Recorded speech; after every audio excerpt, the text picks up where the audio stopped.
नमस्कार दोस्तों, मैं कृष्ण कुमार स्वागत करता हूं आपका हमारे चैनल स्टडी टैबलेट में।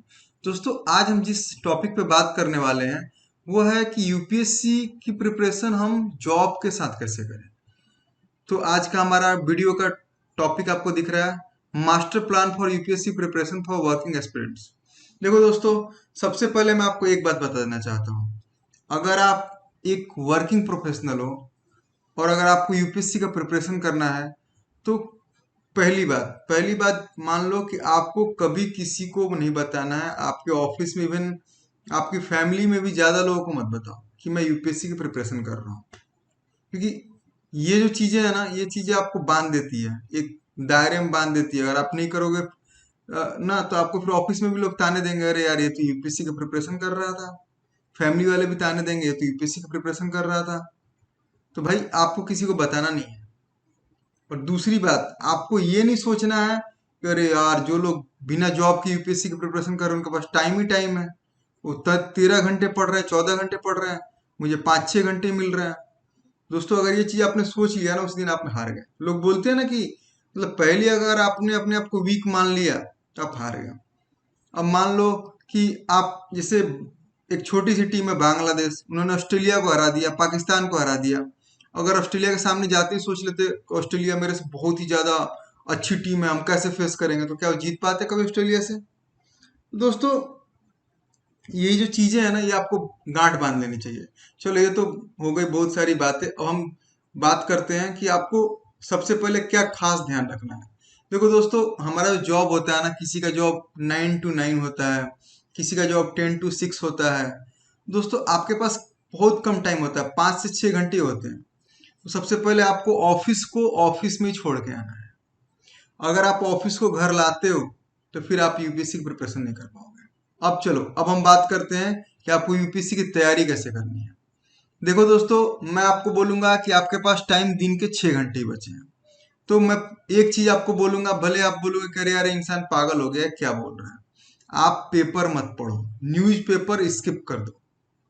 आप बस क्या देखना है आपको, आपको शाम को जाना है, कोई सी भी एक वेबसाइट खोलनी है। दृष्टि हो गया, इनसाइट आईएएस हो गया, विजन आईएएस हो गया, आपको आईएएस बाबा हो गया। आपको बस एक वेबसाइट खोलनी है और खोल के दृष्टि पे प्रीलिम्स फैक्ट्स आता है। मैं आपको पूरा बता दूंगा, जो मेरे भाई, मैं इस पे वीडियो बनाऊंगा। दृष्टि पे एक प्रीलिम्स फैक्ट्स आता है, करंट न्यूज आता है, पूरे एडिटोरियल आते हैं, द हिंदू का एनालिसिस आता है। तो आपको ये टाइम, न्यूज़पेपर का टाइम आप स्किप कर दो। जो 40-45 मिनट, 1 घंटा लोग बर्बाद करते हैं ना, वो आपके बच गए।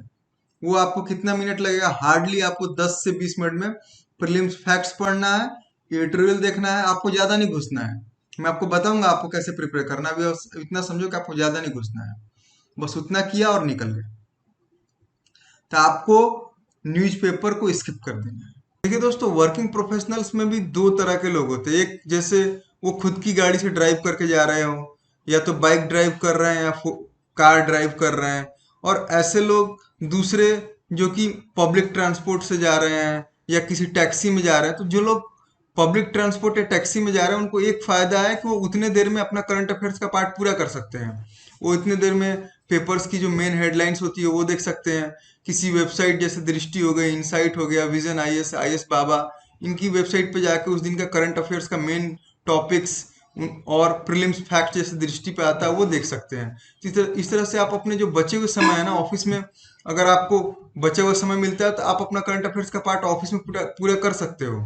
और अगर कोई ऐसा इंसान है जिसको कि पब्लिक डीलिंग नहीं है, तो बीच बीच में थोड़ी देर में अपने मोबाइल में, अगर जब उनको टाइम मिले या लंच टाइम में, तो उतनी देर में अपना करंट अफेयर आराम से पूरा कर सकते हैं। ठीक है। अब आई दूसरी बात की आपको पढ़ना कैसे है। देखो दोस्तों, जो आईएएस का होता है ना प्लान, वो जून से जून होता है, मतलब 12 महीने आपको मिलते हैं। तो सबसे पहले क्या करना है आपको, शुरू के 3 महीने, अगर आपने ऑप्शनल डिसाइड नहीं किया है, शुरू के 3 महीने में आपको एनसीईआरटी ऑप्शनल, दो चीजों पे आपको ध्यान दे देना है। क्योंकि आप एक नॉर्मल एस्पिरेंट नहीं हो, इसलिए आपको इन शुरू के 3 महीनों में जो भी आपको है, आपका ऑप्शनल और एनसीईआरटी, दो चीज आपको एकदम मतलब हो ही जाना चाहिए। ऑप्शनल डिसाइड होना चाहिए, क्योंकि ऑप्शनल आप कब हो पाएगा? जब आप ऑप्शनल कोई पेपर को ऑप्शनल चुन लोगे, चुनने के बाद आप उसको पूरा उस पर वर्क कर लोगे, तभी आपका डिसाइड होगा कि हाँ ऑप्शनल में करने जा रहा हूँ। ऑप्शनल कैसे सेलेक्ट करना है इसका मैंने वीडियो बना चुका हूँ, मैं उसको लिंक दे दूंगा, आप उसको देख लेना। दोस्तों शुरू के 3 महीने आपने जून से लेके जून, जुलाई, अगस्त आपने क्या किया? एनसीईआरटी पढ़ा और ऑप्शनल। ऑप्शनल और एनसीईआरटी दो ही चीज मैं आपको बोल रहा हूँ और आपको मैं कुछ नहीं बोल रहा हूँ। हो गया। देखो ऑप्शनल जो होता है वो आईएएस पास करने की रीड होती है। अगर आपको आईएएस क्लियर करना है तो आपका ऑप्शनल में से 500 में से आपको 300 350 नंबर आने चाहिए, तभी आपका आईएएस पेपर आईएएस आप बन सकते हो। तो ये तो हो गया। अभी आपने, अब देखो अब नेक्स्ट 3 महीने आपको क्या करना है? आपने एनसीईआरटी पढ़ लिया, ऑप्शनल के लिए भी आपने मतलब आपके जो सब कुछ था वो आपने देख लिया, ठीक है। अब आपको नेक्स्ट 3 महीने क्या करने हैं? अब रेफरेंस बुक पढ़ने हैं। एनसीईआरटी को भूल जाओ। अब आप एनसीईआरटी आपने पढ़ लिया, आपके दिमाग में सब कुछ बस गया, अब आप रेफरेंस बुक पढ़ो। अभी तक आपको ये ध्यान नहीं देना है कि मेरा रिटर्न क्या हो रहा है क्या नहीं हो रहा है। आपको जो राइटिंग प्रैक्टिस है ना वो सब मैं बताऊंगा, क्योंकि आप एक वर्किंग एस्पिरेंट हो, आपको टाइम नहीं बर्बाद करना है। तो आपको क्या करना है? अब नेक्स्ट 3 मंथ में आ जाओ आप। नेक्स्ट 3 मंथ में आपको क्या करना है मेरे भाई? आपको रेफरेंस बुक ही पढ़ना है, सबके रेफरेंस बुक पढ़ मारो। ये आपका हुआ पहला स्टेप, फर्स्ट रिवीजन। इसको क्या बोलेंगे? पहला स्टेप। और देखो दोस्तों आपको पढ़ना कैसे है? आपको रोज क्या करना है? सुबह आप उठो 5:30 बजे। सुबह 5:30 बजे उठो और 8:30 बजे तक आप, 8:30 बजे तक या हार्डली आप 9 बजे तक ऑफिस जाते हो, चलो आप 8 बजे तक ही पढ़ो, तो 2.5 घंटे आप सुबह में दे दो। शाम को आप 9 बजे ऑफिस से आते हो, तो मैं मानता हूँ कि आपको 6 घंटे सोना चाहिए। तो आप एक काम करो, शाम को भी आप 11:30 बजे तक दे दो। 11 बजे तक आप दे दोगे तो आपको हो सकता है 3 घंटे इधर मिल गए और 2.5 घंटे उधर मिल गए, तो आपका हो गया 5.5 घंटा। और जो वीकेंड्स हैं उस दिन आप कम से कम 10-10 घंटे दे दो। 10 घंटे नहीं तो 8 घंटे तो देना ही देना है, तो 8 घंटे उस दिन दे दो। तो आपको कितने हो गए हफ्ते में? मान लो कि आप 5 दिन 6 घंटे, 5 घंटे ही दे रहे हो, चलो 5 घंटे मैं मानता हूँ। 5 घंटे को आप 5 से मल्टीप्लाई करो तो हो गया 25 दिन। चलो 6 से कर दो, मान लो आपका सैटरडे ऑफ नहीं होता है, 6 से करो 30 घंटे, और 10 घंटे आपके हो गए संडे के दिन, 40 घंटे। 40 घंटे हो गए तो 7 घंटे आपका ऑन एवरेज हो गया पर डे। तो आप क्या जानते हो कि आप कम पढ़ रहे हो? भाई वो जो बंदा जो फ्रेश तैयारी कर रहा है, आप तो एक ऐसे, मान लो आप एक ऐसे बैट्समैन हो यार जो आप गली क्रिकेट खेल के आए हो, और वो बंदे ने गली क्रिकेट भी नहीं खेला है, और आप गली क्रिकेट खेल के आओ। आप इतने तो मतलब अगर आपने कोई दूसरी गवर्नमेंट जॉब कर रहे हैं, आप किसी प्राइवेट कंपनी में हो, तो आपने कुछ करके जॉब लिया ना, आपने कोई एप्टीट्यूड टेस्ट दिया होगा, आपने इंटरव्यूज फेस किए होंगे, तो आप एक स्टेप तो आप करके आओ ना, आपको तजुर्बा है भाई कि आप तभी जॉब लेके आए हो। तो आपको बस क्या करना है? आपको बस यूपीएससी के लिए प्रैक्टिस करनी है, आपको बस वर्ल्ड कप खेलना है, वर्ल्ड कप खेलने के लिए प्रैक्टिस करनी है। और वो जो बंदा जो नया है ना, वो बंदा एकदम शुरू से तैयारी कर रहा है, उसको कुछ नहीं पता कि कॉर्पोरेट लाइफ क्या होती है। आप में जो थिंकिंग हैबिट्स है ना वो उसमें नहीं है, आपके जो सोचने का नजरिया है ना वो उसमें नहीं है, तो आप उससे बेस्ट हो। आपके 7 घंटे और उसके 12 घंटे बराबर है, ये सोच के चलो आप, तभी आप आईएएस क्लियर कर पाओगे। तो अब हमने बता दिया कि शुरू के 3 महीने आपको क्या करना है? एनसीईआरटी और ऑप्शनल पे ध्यान देना है। नेक्स्ट 3 महीने आपको क्या करना है? रेफरेंस बुक पढ़ना है। और उसके जो नेक्स्ट 3 महीने हुए ना, उसमें आपको सेकंड रिवीजन करना है रेफरेंस बुक का। अब आपको क्या करना है मेरे भाई? अब आपको धीरे धीरे रिटर्न प्रैक्टिस करने की शुरुआत करनी है। मतलब आपको क्या करना है? कभी भी मतलब ऑफिस में कोई टाइम मिला, तो मान ले कभी खाली टाइम मिला, तो जैसे आज का जो भी करंट इवेंट था, आपने उस पर 2-4 पॉइंट्स दिमाग में सोचे और लिख लिए, ऐसे ड्राफ्ट कर लिए कि हाँ यार ये पॉइंट्स लेके मैं इस क्वेश्चन को डिस्क्राइब कर सकता हूँ। तो आप में क्या हो जाएगा? थिंकिंग हैबिट्स होने लगेंगी। और फिर घर आओ और जो आपने सोचा था ऑफिस में उसको अपने कागज पर ड्राफ्ट कर डालो। ये हार्डली आपको 20 to 30 मिनट्स लगेगा, मतलब 20 मिनट्स आप रोज का दे दो। 20 मिनट्स आप रोज का दे दोगे तो आपका एक एक तो आप आंसर राइटिंग कर ही लोगे। समझ गए? इस तरह से। तो ये आपका दूसरा रिवीजन हो गया। मार्च तक आप आ गए दूसरे रिवीजन पर। अब मार्च के बाद जून, जून में आपका प्रीलिम्स होना है। लेकिन प्रीलिम्स के लिए आपको उनकी तरह मेहनत नहीं करना, उन स्टूडेंट्स की तरह, क्योंकि जो प्रीलिम्स में जो लेवल आता है ना सीसेट का, मैं करंट अफेयर्स की बात नहीं कर रहा हूँ, सीसेट का जो लेवल आता है वो 10th लेवल का आता है, एकदम हल्का आता है। और आप अगर किसी गवर्नमेंट जॉब में आओ तो आप वो सब चीज फेस करके आओ, आपको बस एक सेप अप करना है। आपको क्या करना है मेरे भाई, आपको अब आपको ध्यान देना करंट अफेयर्स पे, क्योंकि प्रीलिम्स में आपको अगर कोई चीज तंग करेगा तो करंट अफेयर्स है। अब आपको क्या करना है कि जो भी आपने आपने जो जैसे आप पढ़ते आ रहे हो रोज प्रीलिम्स के फैक्ट्स, जैसे मैंने आपको बताया कि रोज आप प्रीलिम्स के फैक्ट्स पढ़ लो, इनसाइट आईएएस के देख लो। अब आपको क्या करना है, आपको कोई भी अच्छे इंस्टीट्यूट का मैगजीन, अच्छे इंस्टीट्यूट का मैगजीन का बात कर रहा हूँ, वो उठाना है और आपको पूरा नोट्स तैयार करना है रोज। मतलब इन दिनों में आपने कुछ नहीं किया, वो आपको प्रीलिम्स के लिए 3 महीने जो है ना आपको प्रीलिम्स के लिए देने हैं, और इसमें भी आपको करंट अफेयर्स के लिए देने हैं, सीसेट के लिए आपको ज्यादा ध्यान नहीं देना। पूरा उठाते जाओ। और आपको क्या करना है, आपको कोई सी भी अच्छी कोचिंग का आपको टेस्ट सीरीज ज्वाइन कर ही लेना है इन 3 महीनों में, क्योंकि अब आपको अपना 1 घंटा टेस्ट सीरीज के लिए बर्बाद करना है। क्योंकि वो जो स्टूडेंट है उसने पूरा करंट अफेयर्स तैयार कर रखा है, और आपको क्या करना है, करंट अफेयर्स तैयार भी करना है और अपना नॉलेज भी इन्हांस करना है। तो आप टेस्ट सीरीज ज्वाइन कर लो और टेस्ट सीरीज देते रहो, रोज एक टेस्ट सीरीज दो। इससे क्या होगा, आप में कॉन्फिडेंस भी आ जाएगा, क्योंकि टेस्ट सीरीज के मार्क्स आपका कॉन्फिडेंस बूस्ट कर देंगे, और आपका जो करंट अफेयर्स है वो भी आप तैयार कर लोगे।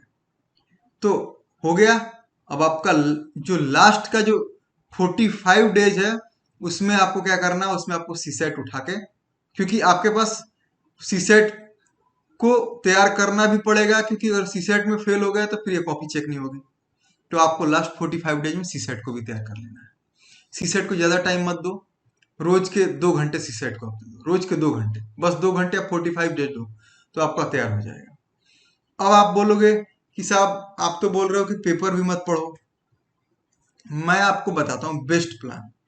जब आप सुबह उठते हो तो आजकल क्या है, आपके पास मोबाइल मोबाइल हैंडी होता है मेरे भाई।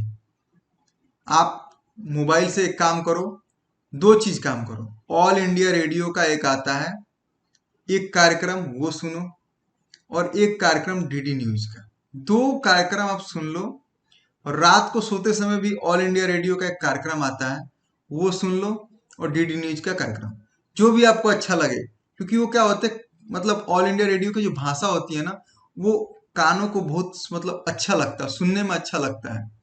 तो वो आप सुन लो, आपका पूरे दिन में आपने प्रीलिम्स फैक्ट्स भी पढ़ लिया और ये कार्यक्रम भी देख लिया, तो क्या होगा, आपका पूरा पूरा हो गया रिवीजन। इससे आप करंट न्यूज, आप ऐसा नहीं कि आप करंट अफेयर से दूर हो रहे हो, आप क्या कर रहे हो, आप करंट अफेयर्स को ज्यादा टाइम नहीं दे पाओ, आपका सब्जेक्ट मैटर नहीं छूट पाया, इसलिए आप उसको थोड़ा कम कर रहे हो। तो आप में ये हीन भावना नहीं आनी चाहिए। अब देखो, अब आप बैठते हो प्रीलिम्स में, प्रीलिम्स आपका क्लियर हो जाएगा क्योंकि आपने अच्छे से तैयारी की। अब अगर प्रीलिम्स क्लियर हो गया या आप प्रीलिम्स दे के आए, लेकिन आपके दिमाग में कभी भी ये बात नहीं घूमनी चाहिए कि मैं प्रीलिम्स क्लियर होगा कि नहीं होगा। आपको दैट डे से आपको मेंस की प्रिपरेशन करने लग जानी चाहिए। और अगर आपको कहीं से छुट्टी मिल पाती है तो आप अपने ऑफिस में लीव विदाउट पे ले लो या मेडिकल ले लो, क्योंकि अब आपकी अग्नि परीक्षा है। कि प्रीलिम्स के बाद अब आपके पास टाइम ज्यादा नहीं बचा है। अब आपको क्या करना है मेरे भाई, अब आपको सिर्फ और सिर्फ आंसर राइटिंग पे ध्यान देना है। आप किसी भी कोचिंग की आंसर राइटिंग सीरीज ज्वाइन कर लो, हर सब्जेक्ट का आंसर राइटिंग, और ऑप्शनल पे सबसे ज्यादा अब आपको ऑप्शनल का रिवीजन सबसे ज्यादा करना है। तो अब आपको क्या करना है, आपने पूरा पढ़ लिया, अब आपको सिर्फ और सिर्फ आंसर राइटिंग करना है। आंसर राइटिंग करो, रिवीजन करो। मतलब आपको, मतलब जो आपके 5-6 घंटे है ना, आपको 2.5 घंटा आंसर राइटिंग, 2.5 घंटा रिवीजन, ऐसे करके देना है। अगर आपको छुट्टी मिल जाती है तो फार द बेटर है, नहीं मिलती है तो आपको ऐसे काम करना है। ऐसे 3 महीने दे दो, और पूरे पुराने जो प्रीवियस ईयर के क्वेश्चन पेपर है उनको एकदम दिमाग से ले लो एकदम। जो भी, और आपको क्या करना है, जितने भी न्यूज, अब जो भी आपका करंट अफेयर्स है ना, उनसे रिलेटेड हिस्ट्री, इकोनॉमिक्स जो भी है, सबके रिटेन, वो तो आप जैसे आप रिटेन के टेस्ट सीरीज ज्वाइन करोगे आपसे पूरा वैसे ही करवा लेंगे। तो टेस्ट सीरीज का आपके आपकी तैयारी में खास ख्याल है, आप ध्यान रखना कि टेस्ट सीरीज का खास जो एक स्थान रखना है आपको, कि क्योंकि आप एक नॉर्मल एस्पिरेंट नहीं हो, आपके पास टाइम कम है, आपको बस क्वालिटी टाइम देना है। आपका जो क्वालिटी टाइम है ना, वो बस आपको ऐसे व्यर्थ नहीं करना है। अब देखो, अब आपका आप मेंस दे के आ गए, मेंस के बाद आपको क्या करना है? मेंस के बाद मैंने आपको बोला, अब न्यूज़पेपर आपने जो पढ़ना छोड़ दिया था, अब मेंस के बाद आप कुछ मत पढ़ो, सिर्फ और सिर्फ न्यूज़पेपर पढ़ो। एक दो तीन जितने न्यूज़पेपर पढ़ सकते हो पढ़ो, दो न्यूज़पेपर तो कम से कम आपको पढ़ना ही होगा। और आपने जो एग्जाम के टाइम जो फॉर्म भरा था, आईएएस एग्जाम के टाइम, उस फॉर्म को आपने जो भरा था ना, उस फॉर्म का प्रिंट आउट आपको रखना चाहिए। उसमें देखो कि आपने क्या क्या अपनी क्वालिटीज भरी थी, उस क्वालिटीज पे मेहनत करो। और मॉक इंटरव्यू अगर आप ज्वाइन कर सकते हो तो सैटरडे संडे वीकेंड पे आप कहीं भी, अगर आपका नज़दीक है, नहीं तो बहुत सारे आजकल मॉक इंटरव्यू ऐसे भी होते हैं जो आपका वीडियो कॉन्फ्रेंसिंग के थ्रू मॉक इंटरव्यू होता है, तो आप ऐसा कुछ ज्वाइन कर लो। बस सफलता आपके कदम चूमेगी। आप, बहुत सारे ऐसे एस्पिरेंट्स हैं जो वर्किंग होते के साथ उन्होंने आईएएस क्लियर किया है, और आपका ऐसे ख्वाब पूरा हो जाएगा। दोस्तों, बस बने रहिए हमारे चैनल के साथ, और मैं आपको बहुत कुछ आगे ऐसी ज्ञान वाली बातें बताता रहूंगा। थैंक यू दोस्तों, हमें सुनने के लिए और ये वीडियो देखने के लिए। अगर आपने हमारा चैनल सब्सक्राइब नहीं किया तो सब्सक्राइब कर लीजिए, और अगर आपको मेरा ये वीडियो अच्छा लगा तो आप अपने दोस्तों में शेयर कीजिए ताकि उनको भी फायदा हो। धन्यवाद।